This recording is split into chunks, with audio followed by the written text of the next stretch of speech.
Okay, it's been a while since I worked on my project. I've been waiting on parts, namely this beautiful stainless steel backsplash with 8 holes in it. So I've been working on drilling holes in the front of my collar here so I could get this thing installed. And I made up this paper template, traced it out, kind of clamped it on there and drilled little pilot holes through the front. And then I put it on the back, and I drilled some pilot holes in the back because I'm going to need to drill both sides of this beast. You can see I got one of my CO2 tanks laying in there just for sizing, and working on getting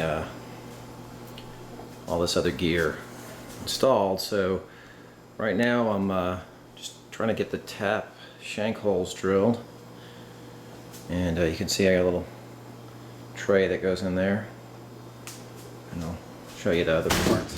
Came in, I don't kill myself here in the garage. So these are my tap regulators. I got the tap rights, and you can see I have 8 of them, one for each keg.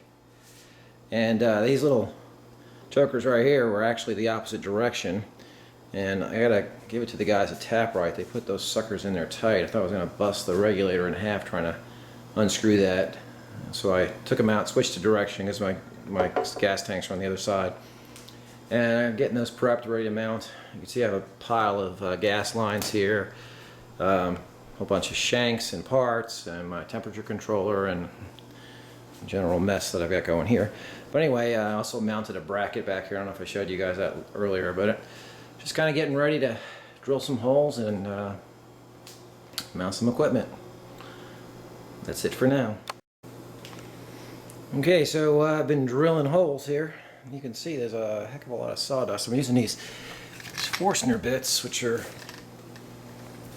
pretty good for this kind of stuff. It doesn't make a rough hole, and you can see this red oak, and you can see my foam kind of sticking out there.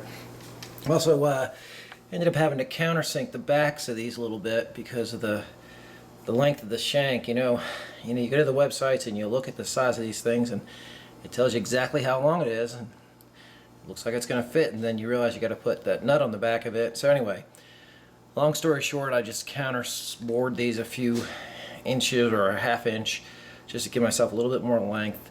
Really didn't want to go with 5-inch shanks because I didn't want to stick out too far, so I think this is going to give me a nice clean finish, and I got a couple more holes to drill here, but you can see there's a ton of sawdust here that you get from this. But hopefully, and I'm not really hoping because I measured really carefully, but those 8 holes are going to line up with those 8 holes. And you notice here I went ahead and, I don't know if you can see that, but I pulled the little plastic lip. I cut that off of the front edge just where the drip pan's going to lay. That way we'll get a nice clean flat finish when it's done. So anyway, you can see from the back here, that's where my 8 shanks are going to go through. So that's it. Okay, we're a little further along on the Kegerator build.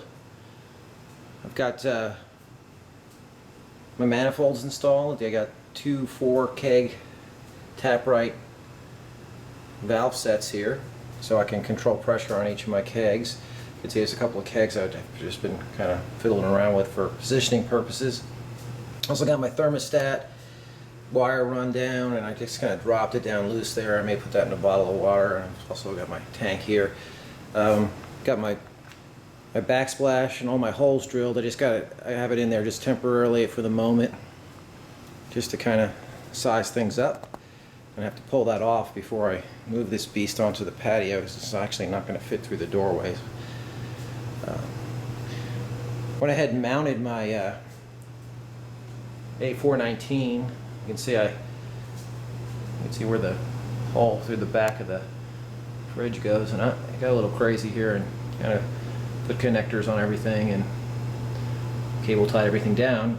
I had to extend the wire for the lid because of course with the collar the lid's a little further up and it wouldn't fit. So I went ahead and took advantage of this giant size compartment. I just left the door open so you can see what's going on in here. There's lots of room in there, so I went ahead and ran all the extra wire that the Johnson Controls device and also the the original plug from the freezer had, and I just cable tied it together and tucked it up in here, and I'm just gonna close this panel and put the screws back in, and I'll keep everything nice and neat and out of the way. So so that's looking pretty good. My next step here is going to be to go ahead and hook up the gas lines. I'm going to go from the end of this guy into one tank, which is going to sit on this ledge right there, and I have another tank that's going to go next to it. It's going to feed this other set, so I'll have two separate sides with two separate tanks, and I'm going to get all my gas lines run. I'm still trying to decide if I want to size my gas lines so that they're not super long, or leave the extra slack in there. It's always kind of nice to have a little bit of slack. I haven't really decided what I'm going to do yet. I have bought a bunch of these. I'll show you over here. These pre-made gas lines with a fitting on one side, which I'll hook up to the connector that goes on the keg, and they're 5 feet long. It's kind of long. Probably cut them down, at least cut some of them down. So I had to go out and buy myself some huge sockets to be able to tighten up these tab heads, since I countersunk them. So I ended up having to make yet another trip to Sears. And there's some more of the hoses, and of course the other parts for the other shanks sitting there. So anyway, it's coming along. You can see a little wide shot here of the back of this thing. Getting very close to turning this thing on and seeing how it works, and getting some beer on it. Okay, so final assembly is complete. The kegerator's out here on the patio in its final resting place. I've leveled it all up. You can see I've got 3 of my 8 taps installed already. I've got some stainless steel Perlix on order. I'm going to install them there, and this is the inside. My regulator's all hooked up. I made the hoses not super long, but long enough, and I left a long one on the end here so I can use my beer gun to bottle with. And you can see I've got my 2 CO2 bottles hooked up, my beer lines. I kept those guys 6 feet long just to keep the bubbles to a minimum.